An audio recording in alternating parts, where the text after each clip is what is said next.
Thank you, Deputy Pringle. I want to acknowledge the challenges facing our child welfare and protection services and the pressures facing social work teams around the country. The service is operating in a climate of increased demand, particularly in the area of child neglect. Since 2006, the number of referrals of child protection and welfare reports has almost doubled, from 21,000 in 2006 to 40,000 in 2012. In fact, I was looking at some statistics recently where, not so many years ago, there were 240 referrals in a year to the child protection services. So you can see the sort of dramatic changes in terms of service development over recent decades. The increase in 2012 was almost 10,000 above the 2011 level. In addition, the numbers of children in care has increased from 5,307 in 2007 to 6,421 as of April 2013. And that is an increase of 21%. Can I say, by international standards, the numbers of our children in care are relatively low. They don't exceed international norms, and we do have the advantage that most of our children in care are in foster homes as opposed to residential care. That situation has been reversed dramatically in recent years.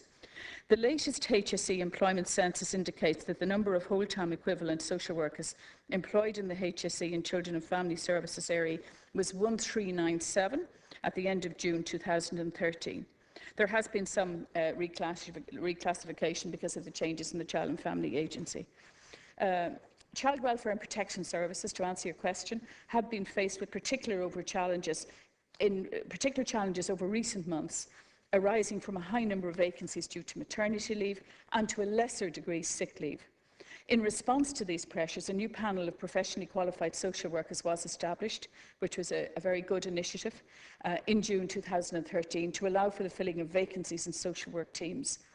I am advised that the HSE has recently filled 114 vacancies, and a further 102 posts are currently are at various stages in the recruitment process.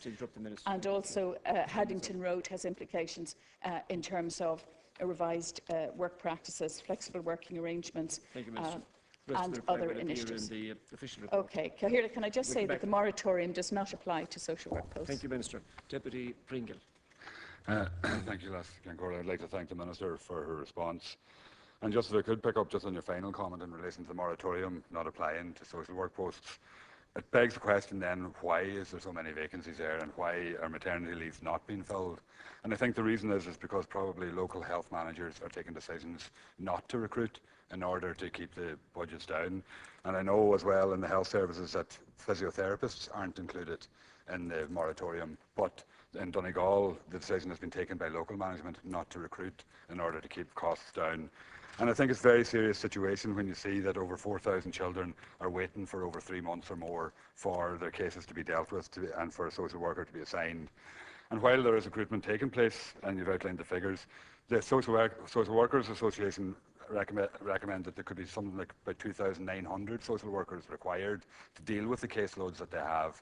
And it's vitally important that these are dealt with and that these recruitments take place, because while they are prioritising cases, Minister, and they're saying that the ones that are waiting longer aren't high risk, they're the very ones with an early intervention might prevent them becoming high risk. Thank you, but we run a very real danger of children being kept in dangerous situations because they're deemed not to be a priority, where earlier intervention could save them from harm. Minister. Well, I do take the point you're making, Deputy. It is, due to age and gender profile, social work numbers are constantly in flux. I mean, there is ongoing recruitment. I do take your point in relation to maternity leave, because we have a very young, mostly female workforce. One area recently, for example, in County Kildare, had 9 vacancies because of maternity leave. So there's a very particular issue. It does probably apply in other areas as well. I have asked that we could have a panel that could replace those particular positions on a temporary basis as well. Clearly that would have implications for other sectors as well. So I'm in discussion in relation to that to see if we can fill those posts at a quicker pace, because it does put huge pressures on teams, as you can imagine. We are recruiting all the time. But there's studies published all over Europe. In fact, I attended a launch in UCD recently of the problem of retention of social workers. And we do find that very often you have very inexperienced social workers working on the front line. So in answer to your question, I think it is not simply about filling vacancies, although that is extremely important. And we have filled, we have a complement that includes all the recommendations from the Ryan report. The 270 extra posts were filled in line with the Ryan report, so there hasn't been a delay in that. That has been done over the last 2 years, but you have this ongoing issue of retention of staff. So it isn't just about those vacancies, it's about the support to staff who are there and working with the voluntary organisations. And there is a lot of work going on. I'll answer in a later question to train social workers, to give them more supports and to have better management. And the HICWA reports are highlighting the other areas that need attention as well. Deputy Pringle, 1 minute. Thank you. Supplementary. Minister, I suppose the difficulty about retention of social workers is probably equates to the workload that they have as well, and the fact that the teams are so badly understaffed. And I do think that it's going to be, last year when we passed the children's referendum, you said that this was the start of a process, and what it would show through our actions over the coming years how committed we were to just that change as it's taken place. And I think that we have to deal with this issue of recruitment, and we have to make sure that vulnerable children are protected, and the recruitment process has to make sure that it meets those demands. So I think you need to press on and very urgently to make sure that those demands can be met, and fight for and get the extra numbers that will be required in the future. Yes, in relation to that point, I think there is a question that does need to be answered in terms of casework management, and that is, how many cases and how many high-risk cases can any one social worker carry in a team?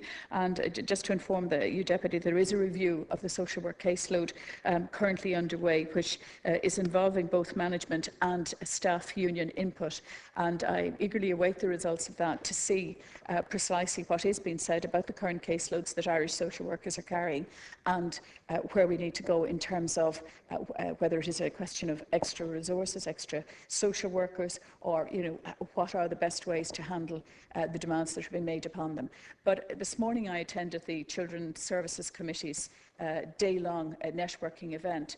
Can I say that the development of the Children's Services Committees in every county, including Donegal, all around the country, they are very important as well in terms of coordinating and managing resources at county level, so that the child protection and family support is not just left to the Child and Family Support Agency support services, that there is integration, that other services are in there.